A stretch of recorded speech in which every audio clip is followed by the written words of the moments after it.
Plan பண்ணி தான் நான் சமைப்பேன். எல்லாமே பார்த்தீங்கன்னா, சாதாரணமா சமைக்க மாட்டேன். அதாவது மருந்து மாரி இருக்கும் என்னோட சாப்பாடு எல்லாமே. ஆனா டேஸ்ட்ஃபுல்லா இருக்கும். கருவேப்பில துவையல் சாப்பிடணும். ம்.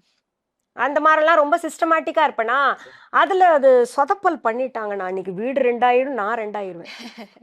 அது இல்லாம அப்பா சமைக்க ஆரம்பிச்சா ஐயய்யோ! கிச்சன் கிச்சன் மாரி இருக்காது. அது வேற ஏதோ மாரி இருக்கும். வேண்டாம். அப்பா நல்லா சமைப்பாரா? Kitchen okay. அது இருக்கு. சூப்பரா சமைப்பாங்க. ஆனா கிச்சன் கொல்ல பக்கம் மாரி இருக்கும். ஓகே. அச்சச்சோ!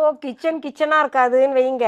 ஜங்கிள் சரி மாரி போனா ஆயிடும். போது நம்ம பிஸி ஸ்கெட்யூல் சமைச்சு தொலையட்டும் அப்படின்னு விட்டா என்ன ஆகும்னா, கிச்சன் அப்படியே புரட்டி வச்சுருவாரு. அதுவும் பார்த்தீங்கன்னா, ஒரு 100 பேர் சாப்பிடலாம். அந்த அளவுக்கு சமைப்பாரு.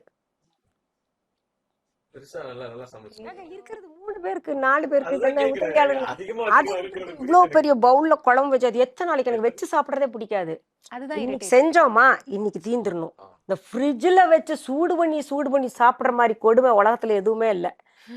அது வெறிச்சு போயிருது அது பார்த்தாலே. செகண்ட் டைம் எனக்கு அது பரவால்ல போனா போது சாம்பார் மத்தியானம் வச்சீங்க, நைட்டு குழம்பு இட்லி கூட ஊத்தி சாப்பிடலாம். நைட் அத்தோட முடிச்சிடணும்ல. அது என்னது 4 நாளைக்கு. தூக்கி எறியவும் மனசு வராது. ஆனா நான் இப்போ தயவுதாட்சண்யம் பார்க்காம வேண்டாம் அப்படின்னு. என்ன பண்றது? வேற வழி இல்லையே அப்படின்ற